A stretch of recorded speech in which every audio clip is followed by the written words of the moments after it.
So Reegis, what I would love is, I know, how many of you saw the actual video this weekend? So a lot of you. Okay. And so maybe there's some of you that didn't see it, or some of you that didn't see the video in the service. Okay, probably some. Reegis, you could just sort of recap a little bit about your challenge and what you had shared in that video. Basically, the whole reason why the creative team chose me to be on video is because I was diagnosed with fibromyalgia at the age of 12. Been suffering it since I was 10, which is basically unheard of for fibromyalgia. It's usually in the mid-20s, mid to late 20s that people are diagnosed. So through that, I went through struggles and went through being on medication. I went through all the symptoms that go along with the medication, and I never felt relief. My parents, my mom especially, was always there to support me, always there to help me, but she didn't really do it with me. She didn't really quite understand the pain. She could sympathize, but didn't really understand. So with that, I came to Crossroads still feeling pain. It was 3 years before my pastor, Pastor Dan, actually even knew that I had fibromyalgia. So, and we worked very closely together, and yet he still didn't know that I had it. But Carly, his assistant, as well as another girl on staff, Frances, asked me to come out and work out, and that's one of the key things is you need to work out and you need to eat healthy in order to be able to make a difference, be able to function in life. And I was tired of the medication, so I got off the medication, and I was feeling a lot of pain. There was days I couldn't get out of bed. But I made that change. I started working out with who we call Team Mob, because there was like 5 or 6 of us going to the gym together at like 4 a.m. And then, yeah. Did you catch that? 4 a.m. 4 a.m. We still do. That's a big, big commitment. But then after that, come Easter, I still wasn't feeling 100%. I wasn't feeling like what I was doing was really making a difference. So I made a drastic change. I completely celebrated on Easter, ate everything my family served, which was not healthy at all. And then I just changed my diet completely. I don't eat processed foods. I don't eat a lot of things. I do find joy in what I do eat, but I made that change in order to be healthy and be able to serve better. Because now I can do things I never thought I could. Now I can, if you see me on a Sunday, you'll usually see me running up and down the Candle Walk. If any of you know me, you know that's pretty much what I do. I couldn't do that last year.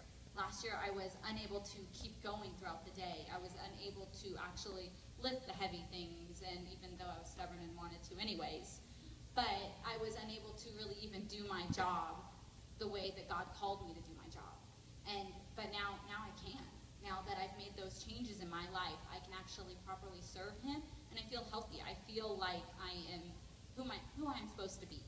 So, that's powerful. Yeah.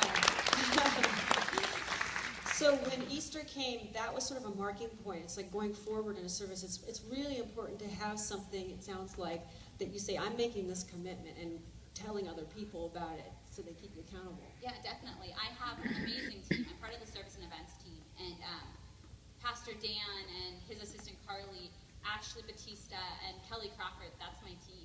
That is who, they know everything about me. They know every meal. They know how I feel, even just by looking at me, because they are the closest to me.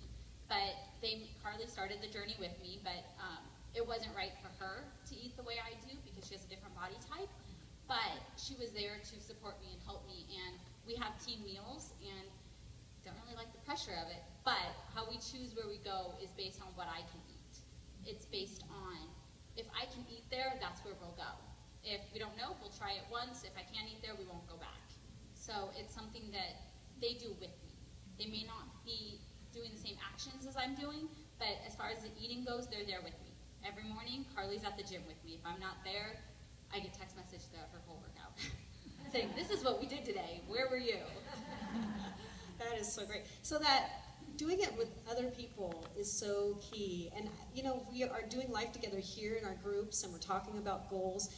And I think one of the things that what we should start praying about and talking about is, for those of us that want to make changes in our health, who's going to keep us accountable? Who are we going to do this with? So it's fun. One of the things you mentioned to me yesterday is going to the gym is fun because you do it with friends. Definitely. We started off with Team Mob with quite a few of us. Actually, most of the time our abs hurt more from laughing than actually working out. But it's fun to share that common time together.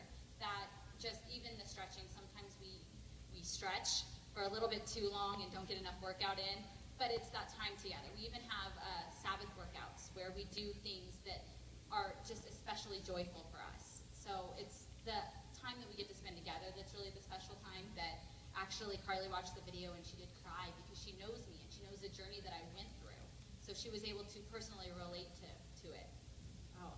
One of the questions, we got questions from the leaders to ask Reegis and also TC, and one of the questions that kept coming up over and over again for your situation with fibromyalgia is, what dietary changes did you make? And of course, this is for you because of your condition, so it may not be for everybody, but it's interesting to hear how you went about researching it and what you ended up doing. Well, I actually, not done yet, but I went to school for nutrition. So I started going to school for nutrition because of my fibromyalgia, because I know what the doctor said, and because they told me that I had to change my diet. So I did want to positively affect myself as well as others. So I know a little bit about nutrition, but I knew what also the doctor said that I couldn't have. So with that, I cut out all processed foods, as well as grains and like flour and stuff, anything processed really, and anything that wouldn't be, they call it the caveman diet. So anything that wasn't around back then, I don't have. I don't have dairy, so no cheeses, no milk, no ice cream. Just a lot of those things, no extra sugars added, things like that is how I changed my diet. And though Carly and Dan eat clean, they eat clean differently than I do. They, because their body types are different, they can't go without the same things I can go without. So. And that's really key, is that you did your research, and we have so many, I mean, it's funny because at TC, I was talking to him about coming in and sharing, and I said, a lot of the women want to know how they should eat, what diet. He's like, they know how to eat. And he was kind of kidding about the fact, to some degree, we have a sense of what's healthy and what's not healthy, in the sense processed, additives, artificial colorings, things like, you read the labels. Yeah, you can't, if you can't pronounce it, you shouldn't be eating it. Now, that's really a key. Like, if you don't know what that ingredient is, you probably shouldn't be consuming it. That's with a lot of things. Like, you see on the shelf, it says healthy, all brand, all natural. Check the label. Just because they announce it saying that it's healthy doesn't mean that it's healthy. Yeah. It just means it's a great marketing tool. Yeah. So, just read the label. That's all. Shopping will take a little bit longer for a while, but it's so worth it. It's worth the energy that you'll get just from reading a label and not putting that in your body. Absolutely. And one of the things, too, that you mentioned yesterday, talk with them a little bit about your tip about finding something to do that they would enjoy, because I think that's key. To do it, you can't hate it every time. Yeah, there are exercises I don't like. Simple as that. There are certain things, certain machines, Carly says, let's do this, and I give her this look like, you've got to be kidding me. But I have things that I love to do. We have a Sabbath workout, which I mentioned, and it's just on Mondays, that's our Sabbath. We don't do anything we don't enjoy. So it tends to be our leg workout. I have the Bosu balls, the half ball things. I don't know if you guys know what I'm talking about. I love to balance on things. I'm just kind of weird that way. And I do squats on them. I just do things that I thoroughly enjoy. So it's just important that even you have to do the things that you don't like, and usually it's because we're not good at them. Usually it's because that we're struggling with them. But with finding those things that you like, you can always go back to it, and it helps motivate you and keep you going and go like, oh, I am good at this. I can do this. Versus the ones that you don't like will become your favorites as soon as you start becoming good at them. So I know running used to be that way for me. I used to hate running. Honestly, still don't really love it. But now that I'm getting better at it, I actually enjoy it much more. So I don't absolutely dread running. I dread running. And I know it's funny because Pam mentioned that she doesn't like to exercise, but she is looking into getting a group of women together that might want to exercise together during the week. And if you're at all interested in that, that's something I'll announce. She had mentioned to me she wants to do this with other people. She wants to be able to have that accountability. She's done what you did. She got up in front of the whole congregation and said, I want to do this. Now she's accountable. So for us, I mean, we're going right now into the holidays, as you probably are all aware. It's one of the toughest seasons, but it's probably one of the best to make this commitment, because you are going to, oftentimes people gain 10, 15 pounds at the holidays. And it's really about being a steward of what we have and being really, we were talking about earlier, our bodies are a living sacrifice. It's something we can offer to God, which is amazing. So, Reegis, would you mind just praying for our group in closing?